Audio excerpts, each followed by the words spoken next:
দর্শক, রাজবাড়ীর বাসডুবির আরো খবর জানাতে দৌলতদিয়া ঘাট এবং রাজবাড়ীর সদর হাসপাতাল থেকে যুক্ত হচ্ছেন আমাদের সহকর্মীরা। প্রথমে চলে যাচ্ছি দৌলতদিয়া ঘাটে, সহকর্মী সুলতান মাহমুদ আরিফ রয়েছেন সেখানটায়। আরিফ, দুর্ঘটনা ঘিরে এই মুহূর্তে সবশেষ কি তথ্য আছে আপনার কাছে? নতুন করে কোনো মরদেহ উদ্ধার হয়েছে কিনা জানাবেন। না, 23 জনের পরে নতুন করে কোনো মরদেহ উদ্ধার নাই এবং উদ্ধার কার্যক্রমও কিন্তু আমাদের চোখে পড়ছে না। তবে মানুষজনের যে উপস্থিতি সেটি রয়েছে এবং দু একজনকে আমরা এমনও পেয়েছি যারা বলছেন যে তাদের বড় ভাই কিংবা তাদের স্বজনকে তারা খুঁজে পাচ্ছেন না, এমনটি বলছেন।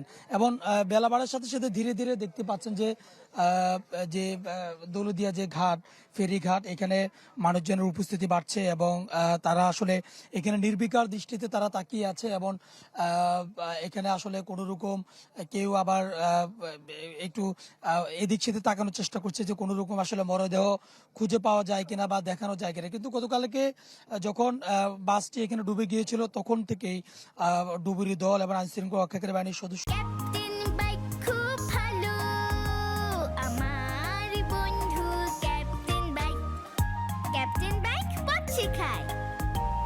এখানে যেমন ছিল আজকে কিন্তু তেমন নেই। বলা যায় যে বাসটি এখানে ডুবে গিয়েছিল সে বাসটি উঠানোর পরে বাসটির অনেকগুলো ভাঙাচোরা অংশ কিন্তু এখানে পড়ে আছে এবং পাশাপাশি যারা নিহত হয়েছেন, যারা আহত হয়েছেন, তাদের যে জুতা কিংবা তাদের কিছু কিছু জিনিসপত্র কিন্তু এখানে রয়েছে।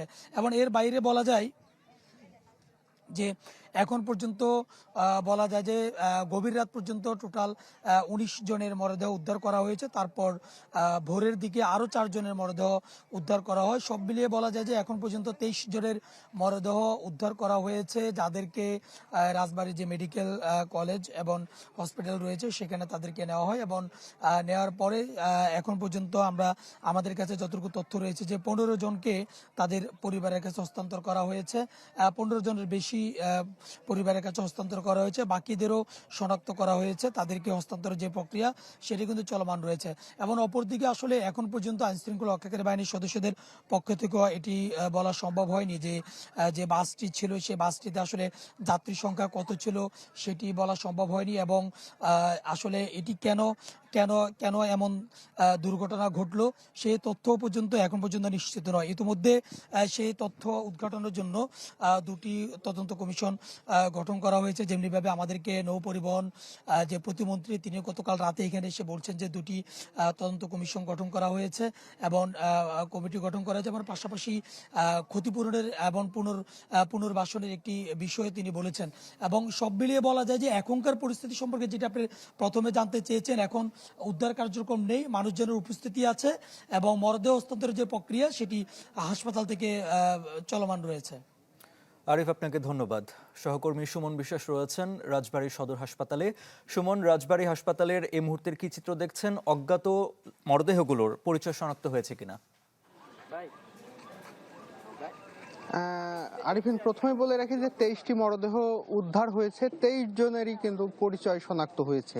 এর মধ্যে 21 জনের মরদেহ তাদের স্বজনদের কাছে এর মধ্যে কিন্তু সকালে হস্তান্তর করা হয়েছে। অর্থাৎ রাতের বেলায় 14টি মরদেহ হস্তান্তর করা হয়, বাকি 5টি মরদেহ সকালে এই যে আমরা এসে দেখেছি যে তাদের স্বজনরা নিয়ে গেছে, বাড়ির উদ্দেশ্যে নিয়ে গেছে। আর 2টি মরদেহ এখানে রয়েছে।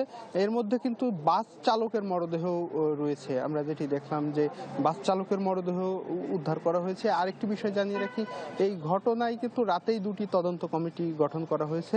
একটি রাজবাড়ীর অতিরিক্ত জেলা প্রশাসকের নেতৃত্বে এবং আরেকটি নৌ পরিবহন মন্ত্রণালয় গঠন করেছে। 2টি তদন্ত কমিটি 3 কার্য দিবসের মধ্যে তাদের এই ঘটনায় তদন্ত প্রতিবেদন দিবেন।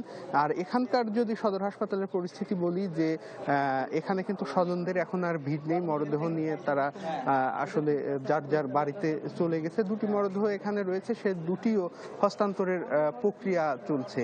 এবং এই ঘটনায় কিন্তু রাজবাড়ীতে সহ সারা দেশে যে শোকের পরিবেশ, আজকের সেই সকালটা কিন্তু সেটি জানান দিচ্ছে মূলত। এবং আমরা যেটি দেখেছি যে এই উদ্ধার অভিযানের পরে কিন্তু এই পর থেকেই স্বজনদের একটি ভিড় ছিল। এই ছিল এখানকার রাজবাড়ী সদর হাসপাতালের সর্বশেষ পরিস্থিতি। আরিফিন। সুমন, আপনাকে ধন্যবাদ। দর্শক, বাসডুবির সবশেষ তথ্য জানাচ্ছিলেন আমাদের সহকর্মীরা।